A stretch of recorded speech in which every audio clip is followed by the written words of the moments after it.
আমার এই ছোট্ট টিনের বাড়িটা নিয়ে অনেকেরই অনেক রকম প্রশ্ন। আসলে এটা আমার শ্বশুর বাড়ি নাকি আমার বাপের বাড়ি? আসলে এই বাড়িটা হচ্ছে আমার নিজের বাড়ি। মেয়েদের নাকি নিজের বলতে কোনো বাড়ি হয় না, কিন্তু এইটা আমার নিজের বাড়ি। এটা আমার শ্বশুরেরও না, আমার বাবারও না। তবে বেশ কয়েক মাস হলো এই বাড়িটা একদম ফাঁকা পড়েছিল, মানুষজন কেউ ছিল না এই বাড়িতে, তাই বাড়িটার অবস্থা একদম জঙ্গল হয়ে গেছে। তাই ভাবছি আস্তে আস্তে জঙ্গল পরিষ্কার করে এই বাড়িটাকে বসবাসযোগ্য করে তুলবো, বাড়িটা সুন্দরভাবে পরিষ্কার করব। আজকে আমি, আমার শ্বশুর আব্বু, আমরা সবাই আসছি বাড়িতে। আমার শ্বশুর সুন্দর করে পরিষ্কার করতেছে সবকিছু, বড়ইয়ের গাছটা কেটে দিচ্ছে, মানে ডাল ছেটে দিচ্ছে আর কি। বাড়িটা না আসলে অনেক সুন্দর, চারিপাশে বাউন্ডারি দিয়ে টিনের একটা ঘর তোলা আছে। এই বাড়িটা আগে ভাড়া দেওয়া ছিল, বাট গত 4-5 মাস হলো কেউই থাকে না এই বাড়িতে। আর এতদিন পর এসে দেখি বাড়ি ঘরের অবস্থা একদম জঙ্গল। গাছের ডালের মধ্যে ইঁদুরের বাসা হয়ে গেছে, তাই গাছের ডাল সবকিছুই ছেটে ছুটে একদম পরিষ্কার করা হচ্ছে পুরো এই বাড়িটাই। আমার এই বাড়িটা না একদম গ্রাম্য গ্রাম্য একটা ফিল দেয়, যদিও এই বাড়িটা গ্রামে না, এটা শহরের মধ্যে। তবে এরকম টিনের বাড়ি, সুন্দর একটা বারান্দা, সাথে বাড়ির মধ্যে এত এত গাছপালা, সবকিছু আমার খুবই ভাল লাগে। তোমাদের কাছে আমার বাড়িটা কেমন লাগে জানিও অবশ্যই। এই বাড়িতে অনেক দিন কোনো মানুষজন না থাকায় বাড়িটার অবস্থা একটু খারাপ হয়ে গেছে, তবে বলে না যত্নেই রত্ন মিলে। আমরা সবাই মিলে আবারও যত্ন করে এই বাড়িটাকে সুন্দর করে সাজিয়ে ফেলবো। আমি আর আমার শ্বশুরাবু মিলে কি সুন্দর করে টেনে হিসড়ে কাজ করতেছি দেখো। বাড়ির এক কোনায় বিশাল বড় বড়ের গাছ ছিল, বড়ের সিজনে শেষ আর গাছটাও কেটে দেওয়া হলো। এই জঙ্গল সবকিছু এখন আবার পরিষ্কার করতে হবে। এই বড়ই গাছে এত পরিমাণে বড়ই ধরছিল, মাশাআল্লাহ। দেখো গাছ কাটার পরও নিচে কত কত বড়ই পড়ে আছে, এগুলো সব কুড়াচ্ছি, বাসায় নিয়ে যাব,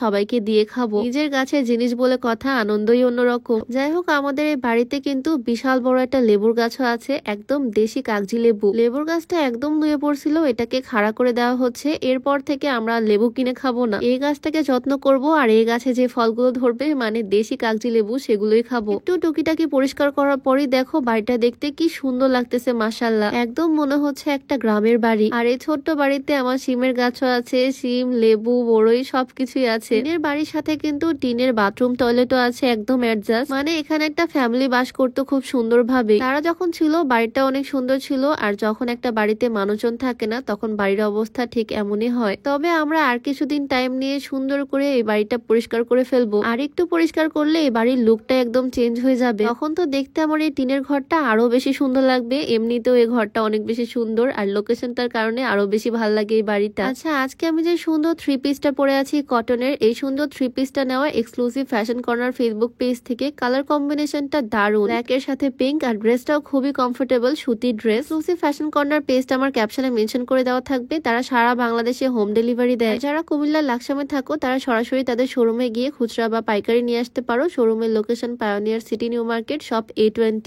যাই হোক, ড্রেসটা সুতির হওয়ায় পরেও অনেক আরামদায়ক। আমার বাড়িঘর ঠিক করার কাজটা কয়েকদিন আগ থেকে করলে একটু বেশি ভালো হতো। এখন রোজা রমজানের দিন, খুব একটা কাজকর্মও করতে পারতেছি না। রোজা থেকে এই রোদের মধ্যে সবাই অনেক টায়ার্ড। তবে আমার এই বাড়িটা না ছোট হলেও অনেক গাছপালা আছে, লেবুর গাছ, লিচুর গাছ, সবকিছুরই যত্ন করব। আর ঘর বাড়ি সুন্দর করে পরিষ্কার করে তারপর তোমাদেরকে দেখাবো। আমার টিনের ঘরটা তোমাদের কাছে কেমন লাগলো কমেন্টে জানিও অবশ্যই। তো আজকের ভিডিও এখানেই শেষ করছি, সবাইকে আল্লাহ হাফেজ।